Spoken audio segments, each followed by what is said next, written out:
ఇప్పటి వరకు మనము సబ్జెక్ట్ ఇంగ్లీష్ గురించి నేర్చుకున్నాం కదా. ఇంగ్లీష్లో బేసిక్ పాయింట్స్ నేర్చుకున్నాం.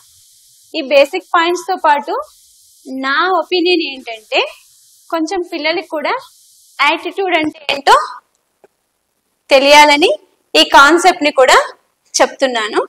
చూడండి, యాటిట్యూడ్ అంటే ఎలా ఉంటుంది, దేన్ని మనం యాటిట్యూడ్ అంటాము? మనము చూసే కోణాన్ని బట్టి మన యాటిట్యూడ్ చేంజ్ అవుతూ ఉంటుంది, స్వభావాన్ని మార్చుకుంటూ ఉంటాం. ఫర్ ఎగ్జాంపుల్, ఇదేంటి,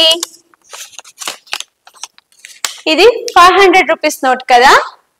ఇది ఒక బాబుకు దొరికింది అనుకోండి, ఆ అబ్బాయి వెళ్ళి పానీపూరి తింటానని చెప్తాడు. ఇంకొక పాపకు దొరికింది అనుకోండి, నేను డ్రెస్ తీసుకుంటాను అంటారు.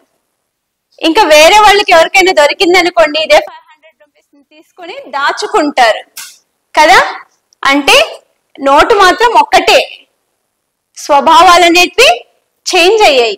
వాళ్ళు డిఫరెంట్ వేలో థింక్ చేశారు. దీన్ని 500 రూపీస్ మాత్రమే, ఇది యాటిట్యూడ్ లాంటిది, కానీ అది వాళ్ళు చూసే యాంగిల్ని బట్టి చేంజ్ అయిందన్నమాట.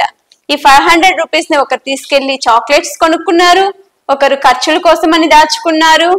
అది వాళ్ళ మైండ్ సెట్ ని బట్టి వాళ్ళు ఆలోచన చేశారు. దాన్నే మనము యాటిట్యూడ్ అంటాం. మనం ఏ కోణంలో చూస్తే ఆ కోణంలో దాన్ని యాటిట్యూడ్ కింద పరిగణిస్తాం. ఇది యాటిట్యూడ్ అనేది నవే డేస్ లో చాలా చాలా ఇంపార్టెంట్ అయింది. దీంట్లో 3 types గా డివైడ్ చేయొచ్చు.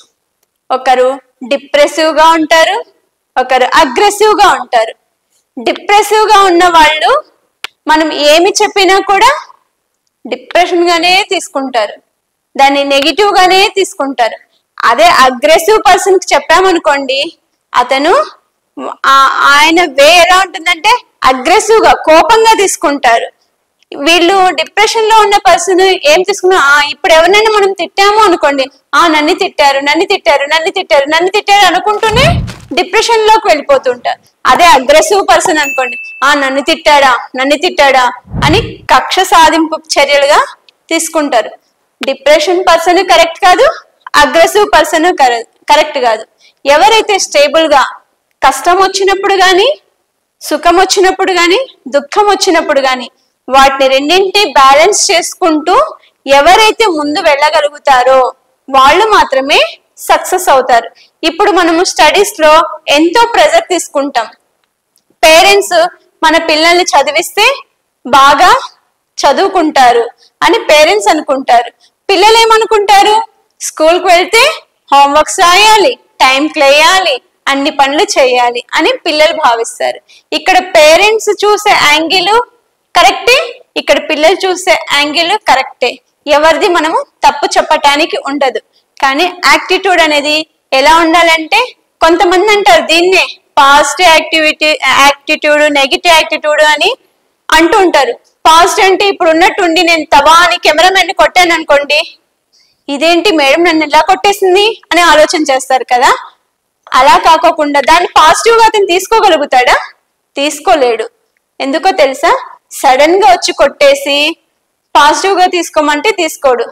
అదే ఇంకొకరు వచ్చి కొట్టాడు, కిలకిలా నవ్వాడు, తలగోక్కుంటున్నాడు, అతను మెంటలీ డిజార్డర్ పర్సన్, అయ్యో పాపం కొట్టాడు కదా, పోతే పోనీలే, డిజార్డర్ పర్సన్ కదా అనుకుంటారు.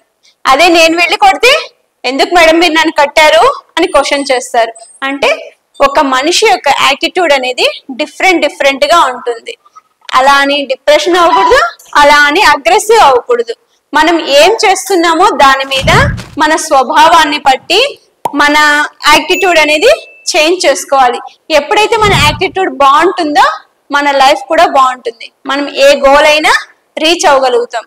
కొట్టారని బాధపడిపోకూడదు, తిట్టారని కుంగిపోకూడదు. స్టేబుల్ గా ఉండి సక్సెస్ ని తీసుకురావడమే ఈ యాటిట్యూడ్ యొక్క కాన్సెప్ట్. Thank you.